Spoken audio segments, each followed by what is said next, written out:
তাশাহুদ বইটাকে বসে পড়তে হয়। আত্তাহিয়াতু লিল্লাহি ওয়াস-সালাওয়াতু ওয়াত-তাইয়্যিবাতু আসসালামু আলাইকা আইয়ুহান নাবিয়্যু ওয়া রাহমাতুল্লাহি ওয়া বারাকাতুহু। السلام علينا وعلى عباد الله الصالحين أشهد أن لا إله إلا الله وأشهد أن محمدا عبده ورسوله দরুদ শরীফ ও দুআ মাসুরা বইটাকে তাশাহুদ করার পর পড়তে হয়।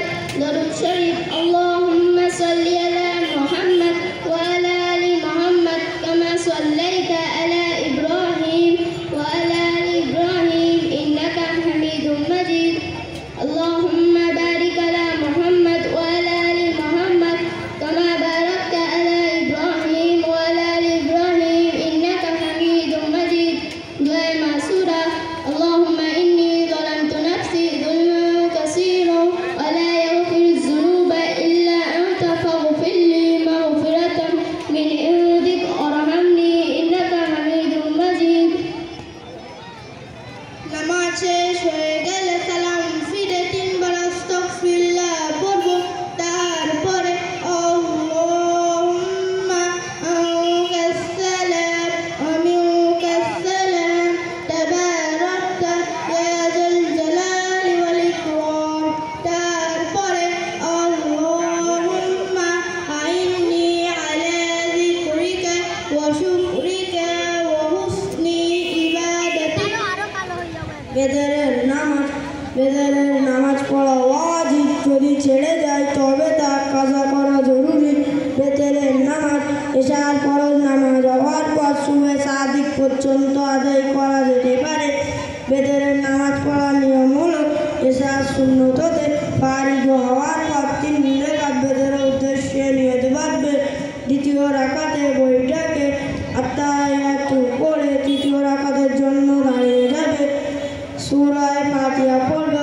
অন্য একটি সূরা পড়ার পর আল্লাহু আকবার বলে উভয় হাত বলে লুটিয়ে বেঁধে নেবে। দোয়ায়ে কুনুত পড়বে অথবা রুকু করবে। অবশিষ্ট নামাজ পূরণ করবে। দুআয়ে কুনুত এটি ভিতরে নামাজে পড়তে হয়।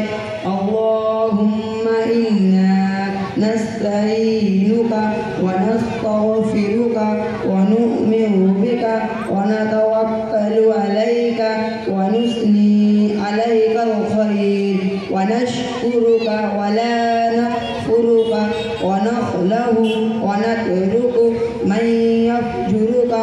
আল্লাহুম্মা ইয়্যাকা না'বুদু ওয়া লাকা নুসাল্লি ওয়া নাসজুদু ওয়া ইলাইকা নাসআ ওয়া না'ফিদু ওয়া নারজু রাহমাতাকা ওয়া নাখশা আযাবাকা ইন্না আযাবাকা বিল কুফফারি মুলহিক। আযান কাকে বলে? আযান হলো নামাজের পূর্বে এক ব্যক্তি কিছু নির্দিষ্ট শব্দমালা দ্বারা উচ্চ স্বরে আল্লাহ তাআলা পরত্ব মহত্ত্বতা ঘোষণা করে এবং নামাজের দাওয়াত দেয়, তাকে আযান বলে। আর যে ব্যক্তি আযান দেয় তাকে মুয়াজ্জিন বলে। 5 ওয়াক্ত ফরজ নামাজ এবং জুমার নামাজের জন্য আযান দেওয়া হয়। ফজরের আযানে হাইয়া আলাল ফালাহ এরপর 2 বার আসসালাতু খায়রুম মিনান নাওম বানানো হয়। আযানের উত্তর আযানে কালিমাগুলো হুবহু রিপিট হবে, কিন্তু হাইয়া আলাস সালাহ হাইয়া আলাল ফালাহ এর উত্তরে লা হাওলা ওয়ালা কুওয়াতা ইল্লা বিল্লাহিল আলিয়্যিল আযীম। এবং ফজরের আযানে আসসালাতু খায়রুম মিনান নাওম এর উত্তরে সাদাক্তা ওয়া বারারতা পড়া হয়। ইকামাত কাকে বলে? ইকামাত হলো নামাজ দাঁড়ানোর সময় তাড়াতাড়ি যে শব্দগুলি বলা হয় সেগুলোকে ইকামাত বলে। আযানের উত্তরে নেয় ইকামাতের উপরে দেওয়া উচিত, কিন্তু কদ কামাতিস সালাহ এর উত্তরে আকামা আল্লাহু ওয়া আদামাহা বলা হয়। জামাতের সাথে নামাজ পড়ার নিয়ম। নামাজীদের মধ্যে হতে ইমাম ওই ব্যক্তি হবে যে কোরআন সহি শুদ্ধ করে পড়তে পারে।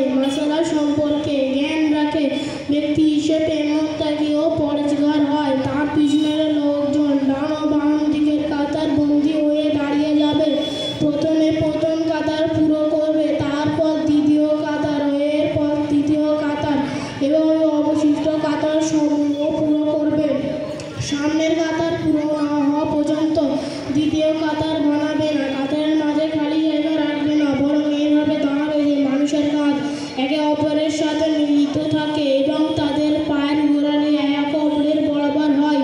আগে পিছিয়ে যেন না হয়। ইমাম নামাজ শুরু করার পূর্বে কাতার সোজা হয়েছে কিনা দেখে নেবেন। পিছনে নামাজ আদায়কারীদের মধ্য হতে একজন ইকামত বলবে। এরপর ইমাম যে নামাজ পড়াচ্ছে নামাজের এবং মুক্তাদিদের ইমামকে নিয়ে যেভাবে করবে যে আমি এই জামাতকে নামাজ পড়াচ্ছি, তদ্রূপ পিছনের মুক্তাদিগণ নিজ নামাজের নিয়তের সাথে সাথে ইমামের পিছনের নামাজ আদায় করার নিয়ে যেভাবে করবে যে আমি এই ইমামের পিছনে নামাজ আদায় করেছি। অতঃপর ইমাম তাকবীরে তাহরিমা আল্লাহু আকবার বলে হাত বাঁধবে। জুম্মার নামাজ ইসলামে জুমার দিনে অনেক গুরুত্ব রয়েছে। হুজুর সাল্লাল্লাহু আলাইহি সাল্লাম ইরশাদ করেছেন, সূর্য যে দিনগুলোতে উদিত হয় তার মধ্যে সবচেয়ে উত্তম দিন হলো জুমার দিন। এই দিন আদম আলাইহিস সালাম জন্মগ্রহণ করেন। ওই দিনেই তিনি জান্নাতে পাঠানো হয়েছিল আর ওই দিনেই তিনি জান্নাত হতে বের হয়। কিয়ামত ওই দিনে প্রতিষ্ঠিত হবে। জুমার দিনে মূল্যায়ন করা উচিত এবং তাড়াতাড়ি মসজিদে পৌঁছে তেলাওয়াত আর নামাজে লিপ্ত হওয়া উচিত।